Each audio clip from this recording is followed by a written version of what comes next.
Šodienas video parādīšu, kā iestatīt elektrisko rokas bremzi servisa pozīcijā.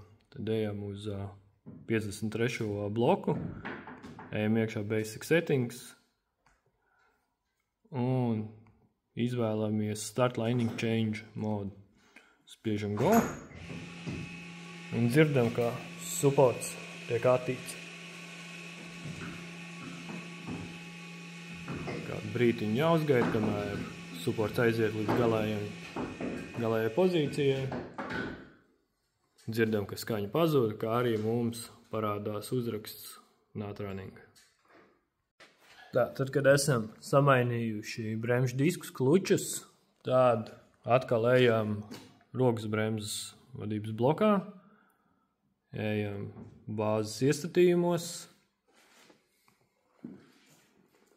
un spiežam aiziet un dzirdam, kā supports tiek virzīts atpakaļ.